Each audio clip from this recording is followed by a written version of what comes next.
Hi friends, welcome back to my channel. ఈరోజు topic వచ్చేసి April 24 current affairs video. So ఎవరైనా మన ఛానల్ని కొత్తగా చూస్తున్నట్లయితే ప్లీజ్ సబ్స్క్రైబ్ చేసుకోండి, లైక్ చేయడం మాత్రం అసలు మర్చిపోవద్దు. ఈరోజు ఫస్ట్ టాపిక్ చూస్తే కనుక ఏప్రిల్ 24 యొక్క స్పెషాలిటీ ఏంటంటే జాతీయ పంచాయతీరాజ్ దినోత్సవాన్ని ఏప్రిల్ 24న జరుపుకుంటాము. సో ఇది వచ్చేసి 2010 అధికారికంగా ఈ దినోత్సవాన్ని ప్రకటించడం జరిగిందనమాట. సో 2010 నుంచే ఈ దినోత్సవాన్ని చేసుకోవడం ప్రారంభించారు. జాతీయ పంచాయతీరాజ్ దినోత్సవంగా ప్రకటించడం జరిగింది 2010న. ఇది వచ్చేసి దీని యొక్క చట్టం చూస్తే కనుక 73వ రాజ్యాంగ సవరణ చట్టం ప్రకారం ఇది వచ్చేసి ఎప్పుడు అమల్లోకి వచ్చిందంటే 1993 73వ రాజ్యాంగ సవరణ చట్టం పంచాయతీరాజ్కి సంబంధించిన చట్టం. ఇది వచ్చేసి ఎప్పుడు అమల్లోకి వచ్చిందంటే 1993లో అమల్లోకి రావడం జరిగింది. సో 24 ఏప్రిల్న అమల్లోకి వచ్చింది. సో ఆ రోజున మనం జాతీయ పంచాయతీరాజ్ దినోత్సవాన్ని జరుపుకుంటున్నాము. సో ఈ దినోత్సవాన్ని ఎప్పటి నుంచి జరుపుకుంటున్నారంటే 2010 నుంచి ప్రకటించడం జరిగింది. సో ఆ రోజు నుంచి ఈ దినోత్సవాన్ని జరుపుకుంటున్నాము. నెక్స్ట్ ఆర్టికల్ చూస్తే కనుక రాష్ట్రాల్లో గ్రామ పంచాయతీలకు ఏర్పాటు చేయాలని ఏ ఆర్టికల్ తెలుపుతుంది అంటే ఆర్టికల్ 40 వచ్చేసి రాష్ట్రాల్లో గ్రామ పంచాయతీలను ఏర్పాటు చేయాలని ఈ ఆర్టికల్ తెలుపుతుంది. నెక్స్ట్ కరెంట్ అఫైర్, భారత వృద్ధి అంచనాలో తగ్గింపు. భారత వృద్ధిని అంచనాలు ఏవైతే ఉందో దాన్ని తగ్గించడం జరిగింది. సో ఎవరు ఈ వృద్ధిని అంచనాలని తగ్గించారంటే ప్రపంచ బ్యాంక్ వచ్చేసి తగ్గించడం జరిగింది. సో ఇక్కడ చూస్తే కనుక జీడిపి గ్రోత్ రేట్ని ఎంతవరకు తగ్గించిందంటే 6.3కి తగ్గించడం జరిగింది. గతంలో వచ్చేసి భారతదేశం యొక్క వృద్ధి రేటు 6.9%గా ఉంటుందని చెప్పడంతో ఇప్పుడు వచ్చేసి దాన్ని తగ్గించడం జరిగింది 6.3కి. సో ప్రజెంట్ వచ్చేసి ప్రపంచ బ్యాంక్ యొక్క హెడ్ క్వార్టర్ ఎక్కడ ఉంది? వాషింగ్టన్ డీసీలో ఉంది. ప్రస్తుత అధ్యక్షుడు ఎవరంటే అజయ్ బంగా గారు ప్రస్తుత ప్రపంచ బ్యాంక్కి అధ్యక్షుడిగా విధులు నిర్వహిస్తున్నారు. నెక్స్ట్ కరెంట్ అఫైర్, భారత రాజ్యాంగంలో ఒక ఆర్టికల్కి సంబంధించి న్యూస్లో ఉందన్నమాట. సో ఆర్టికల్ వచ్చేసి ఆర్టికల్ 355. సో ఈ ఆర్టికల్ 355 పైన ఒక పిటిషన్ అనేది దాఖలు చేయడం జరిగింది. ఏ రాష్ట్రంలో అంటే పశ్చిమ బెంగాల్. ఈ ఆర్టికల్పై ఒక బిల్ని దాఖలు చేయడం జరిగింది, ఒక పిటిషన్ని. ఎందుకు అంటే శాంతి భద్రతల సమస్యలు పశ్చిమ బెంగాల్లో వక్ఫ్ సవరణ చట్టం జరిగింది కదా. సో ఆ సవరణ చట్టం యొక్క ప్రభావంతో అక్కడ ఉన్నటువంటి పశ్చిమ బెంగాల్ ఎవరైతే ఉన్నారో హిందువులపై దాడులు అనేవి జరుగుతున్నాయి అన్నమాట. సో దానికి సంబంధించి శాంతి భద్రతల సమస్యల దృష్ట్యా ఈ పిటిషన్ని వేయడం జరిగింది. ఆర్టికల్ 355ని ఏర్పాటు చేయాలని. సో ఇక్కడ మనం చూస్తే కనుక 18వ భాగంలో రాజ్యాంగంలోని 18వ భాగంలో వచ్చేసి అత్యవసర నిబంధనలు అనేవి ఉన్నాయి. అందులో ఈ ఆర్టికల్ 355 వచ్చేసి రాష్ట్రాన్ని బాహ్య అక్రమాలు మరియు అంతర్గత గందరగోళాల నుంచి రక్షించే బాధ్యత కేంద్ర ప్రభుత్వానిది అని ఆర్టికల్ 355 తెలపడం జరుగుతుంది. సో రాష్ట్రాన్ని రక్షించే బాధ్యత, ఈ కల్లోలాల నుండి రక్షించే బాధ్యత కేంద్ర ప్రభుత్వానిది. తగిన చర్యలు కేంద్రం తీసుకోవాలని ఈ ఆర్టికల్ 355 తెలపడం జరుగుతుంది. నెక్స్ట్ వచ్చేసి రీసెంట్గా పహల్గామ్ ఉగ్రదాడి అనేది జరిగింది కదా సో భారత్లో. సో దానికి సంబంధించి ప్రతీకారంగా రివెంజ్ వచ్చేసి మన భారత్ ప్లాన్ చేయడం జరిగింది. సో ఇక్కడ పహల్గామ్ ఉగ్రదాడి వచ్చేసి ఎక్కడ జరిగిందంటే అనంతనాగ్ జిల్లాలో జరిగింది. సో మనం రివెంజ్ తీసుకుంటున్నాం కదా. సో ఆ రివెంజ్లో ఎలాంటి రివెంజ్ అనేది పాకిస్తాన్పై చేస్తున్నారంటే సింధు జలాలు ఏవైతే ఉన్నాయో వాటిని నిలిపివేయడం జరిగింది. నెక్స్ట్ తాత్కాలికంగా నిలిపివేయడం జరిగింది. నెక్స్ట్ అటారీ వాగా సరిహద్దును క్లోజ్ చేయడం జరిగింది. నెక్స్ట్ సార్క్ వీసా వ్యవస్థలో ఉన్నటువంటి పాకిస్తాన్ పౌరులకి కఠిన నిర్ణయాలు, వీసాకు సంబంధించి కఠిన ఆంక్షలు అనేది పెట్టడం జరిగింది. నెక్స్ట్ వచ్చేసి పాకిస్తాన్ హైకమిషన్ ఉంటుంది కదా, అందులో సభ్యుల సంఖ్యను కూడా తగ్గించడం జరిగింది.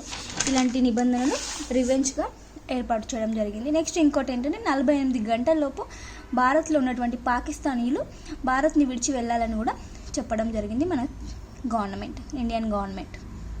నెక్స్ట్ కరెంట్ అఫైర్, భారతదేశంలో అతిపెద్ద క్రూయిజ్ టెర్మినల్ అనేది ప్రారంభించడం జరిగింది. ఏ రోజున అంటే ఏప్రిల్ 21 ప్రారంభించడం జరిగింది. సో దీని యొక్క స్పెషాలిటీ అతిపెద్ద క్రూయిజ్ టెర్మినల్ ప్రారంభం. ఇది వచ్చేసి దాని నేమ్ ముంబై ఇంటర్నేషనల్ క్రూయిజ్ టెర్మినల్ని ప్రారంభించారు ఏప్రిల్ 21న. ఎవరు ప్రారంభించారంటే కేంద్ర మంత్రి అయినటువంటి సర్బానంద సోనోవాల్ గారు ప్రారంభించారు. సో దీని యొక్క సామర్థ్యం, ఈ టెర్మినల్ క్రూయిజ్ టెర్మినల్ యొక్క సామర్థ్యం ఎంత? 1 మిలియన్ ప్రయాణికుల సామర్థ్యం అంట. సంవత్సరానికి 1 మిలియన్ ప్రయాణికుల సామర్థ్యాన్ని ఈ క్రూయిజ్ టెర్మినల్ కలిగి ఉంది. Next current affair, direct benefit transfer DBT అనే పద్ధతి ద్వారా ప్రభావవంతమైన సంక్షేమ పరిపాలన జరుగుతుందంట.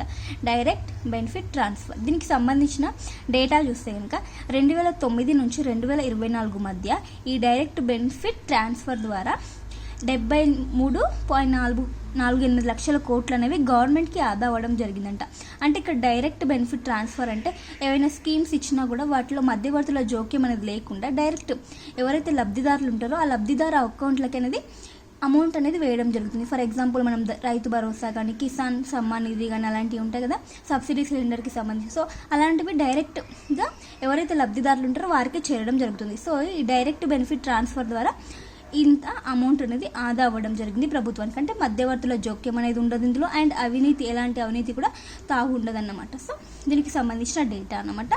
ఇది వచ్చేసి ఎప్పుడు స్టార్ట్ చేశారంటే ఈ డైరెక్ట్ బెనిఫిట్ ట్రాన్స్ఫర్ అనే ఒక విధానాన్ని 2013లో స్టార్ట్ చేయడం జరిగింది. ఇది దేనికి ఇచ్చారంటే ఇలాంటి ఒక బెనిఫిట్ విధానాన్ని ఎల్పిజి సబ్సిడీలతో దీన్ని ప్రారంభించారనమాట 2013. నెక్స్ట్ కరెంట్ అఫైర్ వచ్చేసి నానో సల్ఫర్ టెక్నాలజీ.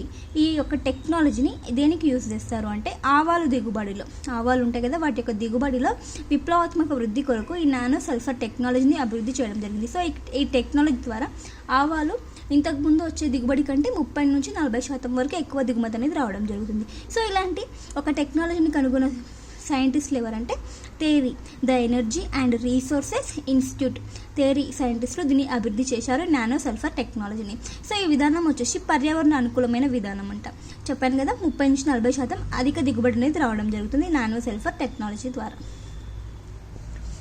నెక్స్ట్ ఒక వివాదాస్పదమైన సముద్రం ఎల్లో సీ వచ్చేసి ఏ రెండు దేశాల మధ్య వివాదాస్పద ప్రాంతం అంటే చైనా మరియు దక్షిణ కొరియా దేశాల మధ్య వివాదాస్పద ప్రాంతంగా ఈ సముద్రం నిలవడం జరిగింది. సో ఇక్కడ ఏంటంటే చైనా వచ్చేసి ఈ సముద్రంపై ఆధిపత్యం ఎక్కువగా మాదే అన్నట్టు ఆధిపత్యం చూపిస్తున్న కారణంగా ఈ వివాదాస్పద ప్రాంతంగా ఈ రెండు దేశాల మధ్య నిలవడం జరిగింది Yellow Sea. Next current affair Aryabhata ఉపగ్రహానికి 50 ఏళ్ళంట. భారత అంతరిక్ష చరిత్రలో ఒక మైల్ రాయి చేరుకోవడం జరిగింది. ఆర్యభట్ట ఉపగ్రహం అనేది ప్రయోగించి 50 ఇయర్స్ అవుతుందంట. సో ఎప్పుడు ప్రయోగించారు ఈ ఆర్యభట్ట ఉపగ్రహాన్ని అంటే 1975 ఏప్రిల్ 19న భారతదేశం యొక్క తొలి స్వదేశీ ఉపగ్రహాన్ని ఇస్రో ప్రయోగించడం జరిగింది. అయితే ఇక్కడ తొలి స్వదేశీ ఉపగ్రహం ఏ రాకెట్ ద్వారా అంటే రష్యా దేశానికి చెందినటువంటి కాస్మోస్ 3M అనే రాకెట్ ద్వారా ప్రయోగించడం జరిగింది మన తొలి స్వదేశీ ఉపగ్రహం Aryabhata. Next current affair pink e rickshaw పథకం. ఇలాంటి ఒక స్కీమ్ని ఏ రాష్ట్రం అమలు చేస్తుంది, ఏ రాష్ట్రం ప్రారంభిస్తుంది అంటే మహారాష్ట్ర ప్రభుత్వం వచ్చేసి ఈ పింక్ ఈ రిక్షా అనే ఒక పథకాన్ని తీసుకురావడం జరిగింది. సో ఇది మహిళలకు సంబంధించిన ఒక స్కీమ్. మహిళలకు పర్యావరణ హిత రవాణా వాహనాలు అంటే ఎలక్ట్రిక్ వాహనాలు అలాంటివి అందించి ఆర్థికంగా మరియు సామాజికంగా సాధికారత ఎంపవర్మెంట్ అనేది వాళ్ళకి క్రియేట్ చేయాలి, సాధికారత కల్పించే దిశగా ఈ స్కీమ్ అనేది మహారాష్ట్ర గవర్నమెంట్ తీసుకురావడం జరిగింది. సో దీన్ని వచ్చేసి ఎవరు ప్రకటించారు ఈ స్కీమ్ అంటే మహారాష్ట్ర ఉప ముఖ్యమంత్రి అయినటువంటి అజిత్ పవార్ గారు ఈ స్కీమ్ని ప్రకటించడం జరిగింది. సో గుర్తుంచుకోండి పింక్ ఈ రిక్షా పథకం ఎవరికి ఏ రాష్ట్రానికి చెందిందంటే మహారాష్ట్ర. నెక్స్ట్ వచ్చేసి భవిష్యత్తు మొబిలిటీ సాంకేతికత కోసం హ్యుందాయ్ సెంటర్ ఆఫ్ ఎక్సలెన్స్ అనేది ఏర్పాటు చేయడం జరుగుతుంది. సెంటర్ ఆఫ్ ఎక్సలెన్స్ని ఏర్పాటు చేస్తున్నారు.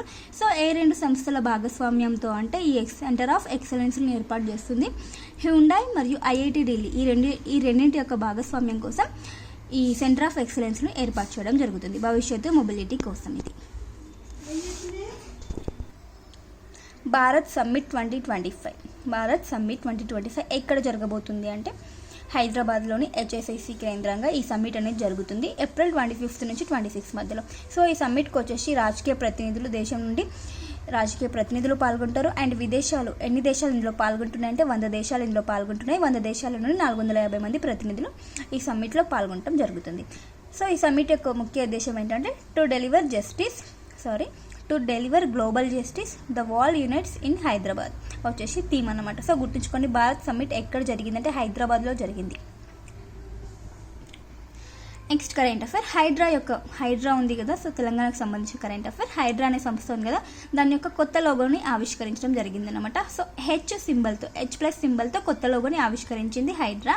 సో ఇది వచ్చేసి దేనికి ప్రతీక అంటే జల సంరక్షణకు, చెరువులు కుంటలు అండ్ ప్రభుత్వ భూములు పరిరక్షించే దిశగా హైడ్రా పనులు చేస్తుంది కదా. సో ఈ H+ అనే సింబల్ జల సంరక్షణకు ప్రత్యేకగా నీటి బొట్టు అనే ఒక సింబల్ని హైడ్రాకి కొత్త లోగోగా ఆవిష్కరించడం జరిగింది. సో ఇక్కడ హైడ్రా యొక్క పని చూస్తే కనుక హైదరాబాద్లో చెరువుల పరిరక్షణ అండ్ ప్రభుత్వ భూముల రక్షణ కోసం పనిచేస్తుంది అనమాట ఈ హైడ్రా అనే సంస్థ. ఇక్కడ ఫుల్ నేమ్ చూస్తే కనుక Hyderabad disaster response and asset protection agency అనేది దీని యొక్క ఫుల్ నేమ్ అనమాట. సో లోగో చూస్తే కనుక హెచ్ అనే అక్షరం ప్లస్ నీటి బొట్టు అనేది లోగోలో ఉంటుంది. ప్రస్తుతం వచ్చేసి హైడ్రాకి కమిషనర్గా ఎవరు ఉన్నారంటే రంగనాథ్ గారు ఉన్నారు. నెక్స్ట్ కరెంట్ అఫైర్, మహిళల ఫిడే గ్రాండ్ ప్రీ టైటిల్ విజేత ఎవరంటే కోనేరు హంపి మహిళల ఫిడే గ్రాండ్ ప్రీ టైటిల్ విజేతగా నిలవడం జరిగింది. సో ఈ గేమ్స్ వచ్చేసి ఎక్కడ కండక్ట్ చేశారంటే పుణె వేదికగా ఈ గేమ్స్ అనేవి కండక్ట్ చేయడం జరిగింది. సో ఎవరిపై విజయాన్ని సాధించిందంటే సలీమోమా, బల్గేరియా దేశానికి చెందినటువంటి సలీమోమాపై విజయాన్ని సాధించింది కోనేరు హంపి. మహిళల ఫిడే గ్రాండ్ ప్రీ టైటిల్ విజేత ఎవరు? కోనేరు హంపి, గుర్తుంచుకోండి. Next current affair, Yash Raj Bharati Samman అవార్డులు 2025. యష్ రాజ్ భారతీ సమ్మాన్ అవార్డులు 2025 ఇవి వచ్చేసి ముంబైలో ఈ అవార్డుల యొక్క కార్యక్రమం అనేది జరిగింది ముంబైలో. సో ఎవరి చేతుల మీదుగా ఈ పురస్కారాలను ఇవ్వడం జరిగింది అంటే మహారాష్ట్ర గవర్నర్ చేతుల మీదుగా ఇవ్వడం జరిగింది. సో ఇక్కడ ఏంటంటే సంస్థలు ఉంటాయి కదా, వివిధ రంగాల్లో సేవలు అందిస్తున్నటువంటి సంస్థలకు ఈ యష్ రాజ్ భారతీ సమ్మాన్ అవార్డ్స్ అనేది ఇవ్వడం జరుగుతుంది. అంటే సమాజంలో సంస్థలు ఏవైతే ఉంటాయో కొన్ని సంస్థలు వివిధ రంగాల్లో కానీ వారు సేవలు అనేవి చేయడం జరుగుతుంది కదా, సో వారు చేసిన సేవలకు గాను ఈ అవార్డు అనేది ఇవ్వడం జరుగుతుంది. సో అలా వచ్చేసి 3 సంస్థలకు ఈ యష్ రాజ్ భారతీ సమ్మాన్ అవార్డు అనేది ఇవ్వడం జరిగింది. అవేంటంటే జన్ స్వాస్థ్య సహయోగ్ అనే సంస్థ ఛత్తీస్గఢ్లో ఉంది ఈ సంస్థకి. Next Pratham education foundation, next services plus NIC అనే ఈ 3 సంస్థలకు యష్ రాజ్ భారతీ సమ్మాన్ అవార్డులు అనేది ఇవ్వడం జరిగింది. Next current affair, Gurudev Kalicharan Brahma award 2025 ప్రముఖ విద్యావేత్తకి ఈ అవార్డు అనేది ఇవ్వడం జరిగింది. గురుదేవ్ కాళీచరణ్ బ్రహ్మ అవార్డు గ్రహీత ఎవరంటే అచ్యుత సామంత వచ్చేసి ఈ అవార్డు గ్రహీత, ప్రముఖ విద్యావేత్త ఇతను. సో ఈ అవార్డుని ఎవరు ఇస్తారంటే గురుదేవ్ కాళీచరణ్ బ్రహ్మ అనే ట్రస్ట్ ఇవ్వడం జరుగుతుంది. సో దీనిలో ఎంత మొత్తంలో అమౌంట్ అంటే 81 లక్షలు ప్లస్ ప్రశంసా పత్రం అనేది ఇవ్వడం జరుగుతుంది ఈ అవార్డుకి. Next current affair, I am circular ఇది ఒక కాఫీ టేబుల్ బుక్ అనమాట. సో దీన్ని వచ్చేసి ఎలక్ట్రానిక్స్ మరియు IT మంత్రిత్వ శాఖ ఇద్దరు కలిసి ఎలక్ట్రానిక్స్ మరియు IT మంత్రిత్వ శాఖ విడుదల చేయడం జరిగింది ఈ ఐఎమ్ సర్క్యులర్ కాఫీ టేబుల్ బుక్ని. సో ఈ బుక్ని ఎవరు రూపొందించారంటే ICC అనే సంస్థ, international council for circular economy అనే సంస్థ ఈ బుక్ని రూపొందించడం జరిగింది. విడుదల చేసింది వచ్చేసి ఎలక్ట్రానిక్స్ మరియు IT మంత్రిత్వ శాఖ విడుదల చేయడం జరిగింది.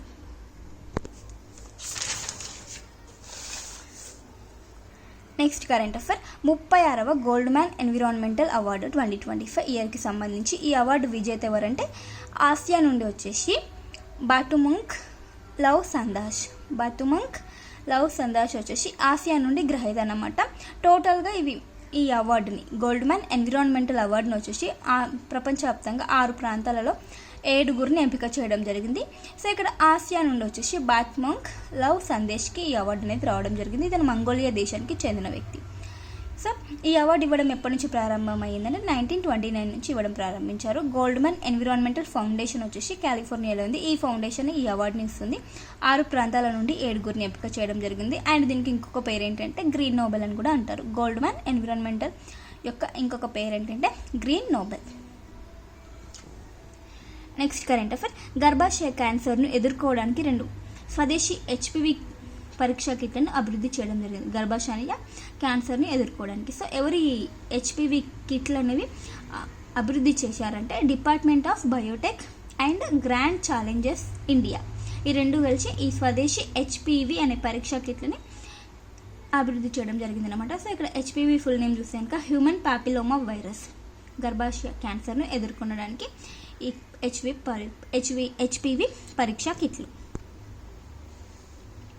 Next current affair, world immunisation week వచ్చేసి 1 వీక్ జరుపుతారనమాట. సో ఏ రోజు నుంచి ఏ రోజు వరకు అంటే ఏప్రిల్ 24 నుంచి 30 మధ్యలో ఈ వరల్డ్ ఇమ్యునైజేషన్ వీక్ అనేది జరుపుతారనమాట. అంటే రోగ నిరోధక శక్తిపై ఒక అవగాహన, ఇమ్యునైజేషన్పై ప్రజలందరికీ అవగాహన కల్పించే ఒక కార్యక్రమం అన్నమాట.